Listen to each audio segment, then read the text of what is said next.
Welcome to the Art of Essay. My name is Chaim Durst. I begin each of my lectures with my motto that an effective personal statement can get your child into almost any school. I've seen that time and time again. Students with mediocre grades, lackluster ACT and SAT scores are able to get into top-notch schools by dint of an exceptional personal statement. And that's what I would like to do for you in this process. Today we're going to be talking about brainstorming. Brainstorming seems like a roundabout way to write. Why not just start writing? Well, but it's the essential first step before you begin writing. You need to first answer who you are and how you got that way before you can begin to express your identity.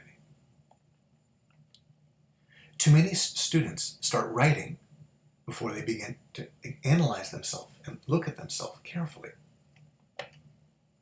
That's like taking the most important final exam of your life without studying first, which is a recipe for disaster. Self-knowledge is the hardest knowledge to attain. That's why the Greeks urged above all else to know thyself. But if it is so important, why do so few people seek after it? Well, doing so generally forces us to confront areas that we need to grow and change. And discussing growth and change makes for a very effective personal statement. We're going to be talking about 3 brainstorming phases. One is your emotional, physical, and intellectual identity. Those are the core of your being. Then we're going to talk about your 10 key character traits. That's like the trunk of the tree. And then the fruit is going to be the incidents and events that have shaped you most. The order that we brainstorm those is very important. You first have to look at the roots before you see the trunk and understand the fruit. The 3 structural elements rest on one another. Your emotional, physical, and intellectual identity are the foundational elements upon which everything else rests. Your 10 key character traits are the practical expressions of your emotional, physical, and intellectual identity. It's how you show your identity through your basic character traits. And these significant events and incidents reveal how your identity and your character traits came to the fore and how they manifest themselves. That's why there's a very clear order how I suggest that you brainstorm. If you start writing about a significant event, as most people will do, how can you adequately reveal how that event pertains to the core of your thinking, feeling, and being? It's very difficult to reveal much about yourself unless you know yourself well enough to do so. The reader is highly attuned to authenticity. One of my favorite books is Malcolm Gladwell's Blink, in which he talks about people's ability within a nanosecond to determine whether something is real, whether something is true, healthy, hurtful. In just one brief moment, they can tell. He gives an example of an art expert that's called in to authenticate a statue to see whether it's real or not, an ancient Greek statue, because a museum wants to buy it. Within just a second, he knows that it's a fake. He can't tell why. It's from the right time period, the marbles tests, right? The dirt, everything, the style, but he just knows that it's a fake. So too, the reader. They read thousands of these essays. They know immediately whether you have self-knowledge, whether you're expressing your authentic self, or whether you're just trying to game the system to get in. Another reason to invest so much time and effort brainstorming is that the topic of your essay will naturally emerge from doing so. Organically so. Too many people come to me with an essay topic already in their mind without looking at themselves adequately. Oh, I want to write about my chess accomplishments. I want to write about my badminton championship. Well, okay, but what does that really reveal about you? It's an interesting event, interesting incident, but it doesn't really show your authentic self. It doesn't show who you really are. The incident and event you choose to write about should be the one that reveals the most about your identity, the most about your persona, the most about your personal philosophy, your psychology. Not one that makes you look good. By showing the reader that you have self-knowledge, that's really how you show that you're a good candidate. This is a personal statement. So this brainstorming process will help you understand and reveal your persona. Just writing about an incident. People all the time, I get calls from people, usually mothers, who say, hey, why isn't my daughter, why isn't my son writing yet? I say, well, they're doing the real work that's necessary before they can begin writing. If your child begins writing right now, before looking at themselves, before investigating themselves, before understanding themselves, it's going to be a very lackluster personal statement because they don't understand themselves as a person and they can't reveal themselves as a person to the reader. That's why this brainstorming process is so important, and that's why, even though it takes time and effort, it's well worth that, because you will emerge with an essay that genuinely is a personal statement. And that's what the reader wants to know. They're reading thousands of these essays. They want to know who's a good candidate for their school. What sort of person has self-knowledge? What person can show vulnerability? What person is willing to investigate themselves? Much of scholastic work is doing research. Well, if you can't show that you can do research into a topic that you should know more than anything else yourself, it's very unlikely that you'll be able to do so in a different setting in school. And the reader knows that. So they're calling through these essays looking for that blink moment where they go, aha, this is an authentic person. And that's the result of careful and meticulous brainstorming. Okay, so let's get right into it. The first stage of brainstorming is your identity. Now, for those of you who are very serious about this, I recommend that you get some paper out and a pen and you start taking notes. I'm going to go through this very, very quickly, but you should be able to go back and review this so that when it comes time for you to do your brainstorming, this right here is the exact formula I've been using for 15 years to help students write successful essays. Right? I'm revealing it to you right now. So please know that I'm going to go through it very quickly, but these are the structural elements to help you brainstorm effectively. So we're going to talk about stage one is your emotional, your physical, and your intellectual identity. Okay, we're first going to consider how those three aspects of yourself are influenced and shaped by your family, your mentors, your friends, your hobbies, your beliefs, your habits, and media, film, songs, social media, and the like. Okay, let's start with your family. How are you shaped physically, emotionally, and intellectually by your interactions with your parents, by your siblings, by your grandparents and your extended relatives? Right? We interact with them throughout the day. Do you think more like your father or mother? Is your emotional makeup more like your father or mother? Why? Do you spend more time doing things with your father or mother? Right? Those are the types of things that I want you to consider when you look at how your family has shaped your emotions, your body, and your mind. In terms of mentors, teachers, coaches, gurus, and role models, that we have people that we look up to, people who've taken us under their wing. How have they shaped you emotionally, physically, and intellectually? What teachers and coaches shape us greatly. And consider both the positive and negative ways that they shape you, right? I've had teachers that have inspired me. I've also had teachers that have turned me off by their arrogance, by their coldness, right? So consider the gamut of effects that they've had on you. Your friends, well, you have emotional friends, people you turn to when you want to confide and be healed emotionally. You have people that you do things with, your physical friends, and you have people that you share intellectual interests in. They may be different. So consider each of those separately and consider how each one affects your mind, your body, and your emotions. Also, consider your enemies.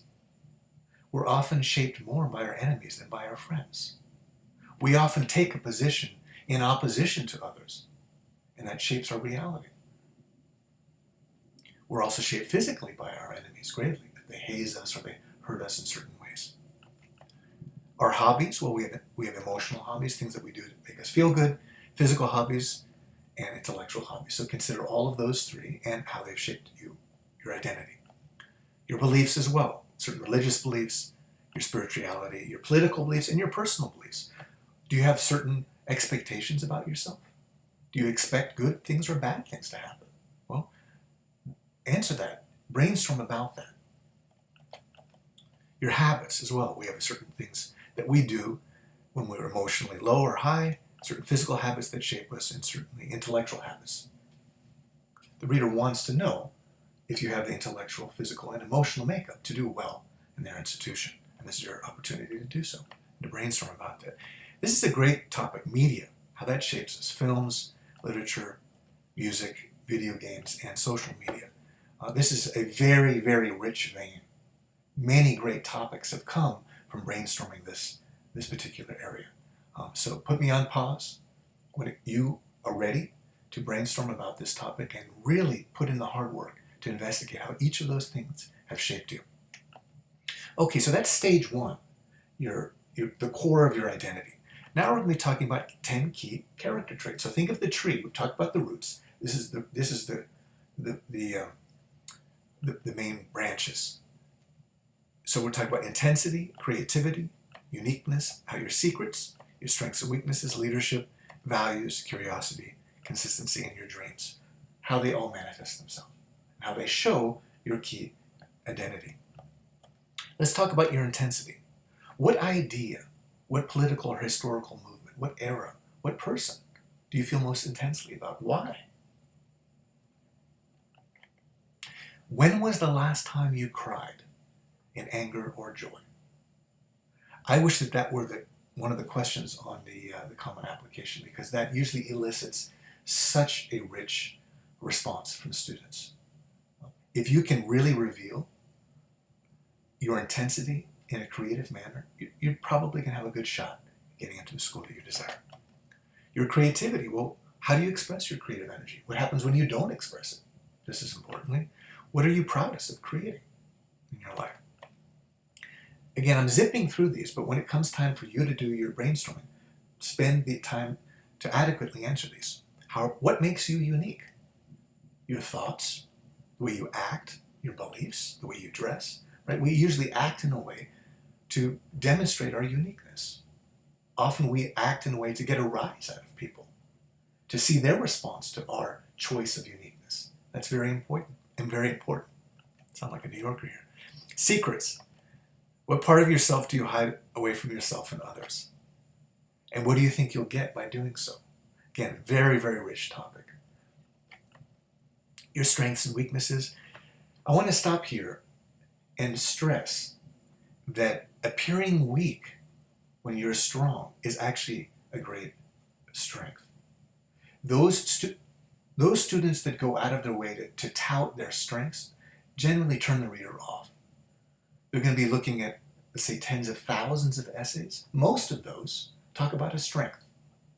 The 3 least answered questions on last year's Common App asked about a weakness, a problem, or some sort of conundrum that they faced. Students don't generally write about that. So just by choosing to show vulnerability, you're actually going to move the reader. This is a big pitfall that most people fall into. How do you demonstrate leadership? You can lead in terms of your sports, your family life. You can be a leader in your classroom or in online communities. There's any number of ways that you can lead. We'll talk about that. Brainstorm about that. What do you value most? What do you treasure? Your relationships, your knowledge, your photographs, memories. What aspect of your life, your internal and external life, do you treasure most? Do you value most? This essay is fundamentally an essay of value. You're describing what aspect of your being you value most. All right, curiosity. What are you most curious about historically, intellectually, and personally? What are you most consistent at? And why have you chosen to do so? What sport have you done? What instrument have you played? What relationship have you been involved with? What hobby do you engage in? It's not so important the instrument or the sport, but why? What it does for you, what it does to you, right? Everything should relate to the core of your being. And lastly, your dreams. What do you want to accomplish? Set 1-year goals, set 3-year goals, and set 10-year goals, even if you don't end up talking about them specifically in your essay. It will infuse much of your writing.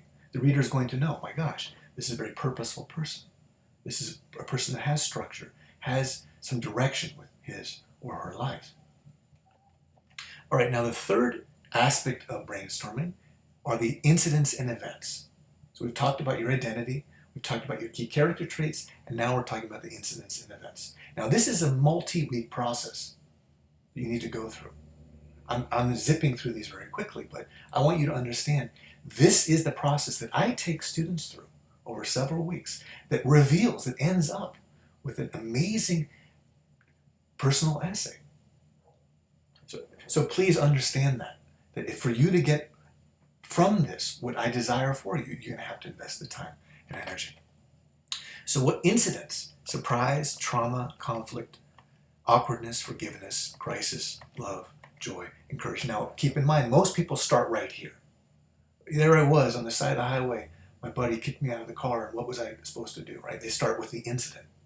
Okay, well that's interesting, but unless you do the preliminary work, the incidents won't have as much meaning. It won't reveal as much about you. It won't make this an effective personal statement. All right, incidents. Surprise. When have you surprised yourself and others? When were you completely shocked? Trauma. What's the greatest trauma you've experienced? How did it shape you? Conflict. What's the most intense memory you have of conflict? Was it an internal or an external one? Awkwardness. What's the most awkward experience you've had? Did you make someone else feel awkward, or did they make you feel awkward? Forgiveness. What's the most significant experience you've had of forgiveness? Did you forgive someone? Did you forgive yourself? Or did someone forgive you? A crisis. What's the biggest crisis you faced? How did you respond? What would you have done differently? What did you learn about yourself through that crisis? Love. What's your most intense memory of love? It can be intellectual love. How did it shape you? How does it inform your current relationships with people or with ideas? Joy. What's your happiest memory? Have you tried to replicate that memory? If so, have you been successful? And lastly, courage. What's the most courageous thing you've done? Have you tried to replicate that experience? Courage really sums up all of the work, all of the brainstorming work that you've done.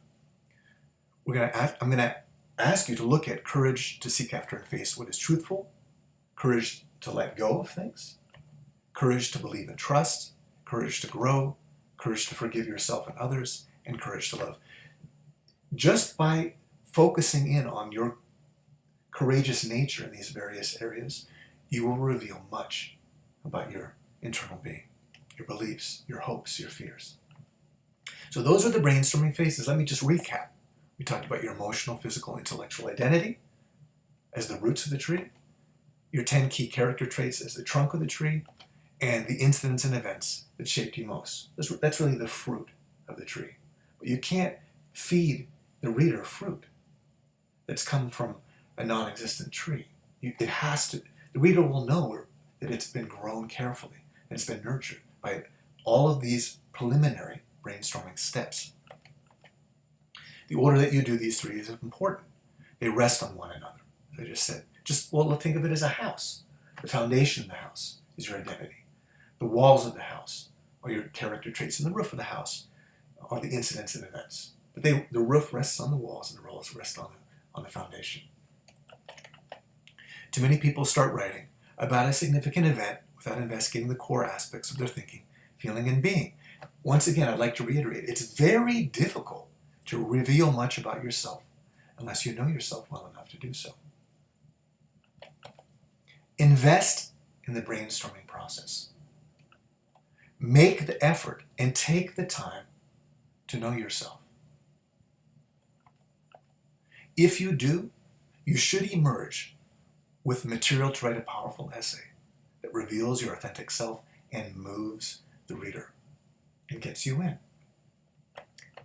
And perhaps more importantly, you'll emerge with self-knowledge that will allow you to live a fulfilled life. Thank you for joining me today. This has been a presentation of the art of essay.